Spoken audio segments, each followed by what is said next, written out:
The response has been, like you said, pretty flat-footed in most occasions. Dr. Singhvi, one of the consistent arguments that's been put forward by the Home Minister and by the Congress Party when it comes to the whole debate about using the army against the Naxals is that we can't use the army against our own people. But the army can be used in Kashmir. Aren't Kashmiris as much our people as the Naxals or the tribals that the Naxals claim to represent are? Your point is completely fallacious for the simple reason that unlike other parts of India, Kashmir is not only, as you put it, inverted commas, our people. There are large segments there which involve infiltration, incitement across the border with an unfriendly neighbor. You are forgetting that. That's the fundamental difference between the Naxal problem and this. Point number one. Point number two, I have no hesitation in saying that certainly the sense of alienation exists and is heightened when army action involves excesses or CRPF action involves excesses, as it will happen in individual cases. And that's extremely bad, and I can understand the family of people who have lost children.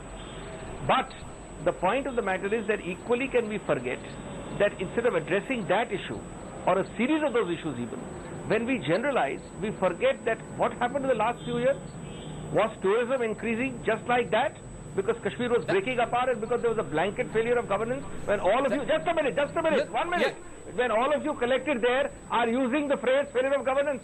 1 minute. Number two, were the statistics for the last 7 years about violent incidents in Kashmir declining over the annual pattern, were they all false? So there is an improvement, and Dr. yet there is Singhvi, a that is terrible exactly the problem. That is exactly the problem. David, I want you to respond to this because here in Delhi, sitting here in Delhi, people seem to think that the tourist influx is the indicator of the health of Kashmir. When clearly and what a wrong yardstick to use. It's like a roundtable initiative. In UPA too, it is not convened even once. David, you want to respond to the point that Dr. Singhvi made, and we'll go back to him further on. Absolutely, this is very dangerous discourse. Dr. Singhvi, just give me a minute. Just give me a minute. Let David make his point, and then I'll come back to you. Dr. Singhvi, this is extremely dangerous discourse. When people, and our people, my people, I don't know what you think of them, but I was surprised that a spokesman for the Congress party, for which my grandfather and my father made sacrifices, in 1926 and 1942, I am surprised that a spokesman for the Congress party should speak like this about people who are our people. To give a dog a bad name and hang it is easy, but it is an extremely dangerous thing to do. There has been infiltration, there has been militancy, there has been what you might call terrorism or a freedom struggle, whatever, in the past. But to talk of the anger that is manifest today on the ground as being part of all of that matrix, is an extremely dangerous thing, because it might suit your purposes politically. And I'm surprised that the parties that have been represented here all tend to be talking in this sort of language. Dr. Singhvi? The phrase troublemakers was used at the beginning. You made the point about foreign infiltration. Yeah. This is extremely dangerous because it will lead to these things becoming real. Dr. Singhvi, the moot point is simply this. It's easy to brush aside and say that elements inimical to India's interests are instigating this.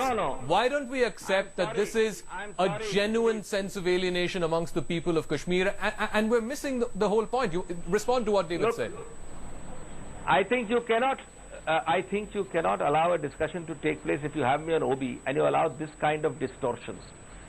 I am astonished at his astonishment. I said earlier that this gentleman is deliberately distorting what I said. I have no hesitation in front of him, whether he feels bad or his ancestors of 26 and 42 feel bad, to repeat that people who infiltrate across the border are not our people. Now, Mr. David wants to adopt them in his definition of a healing touch.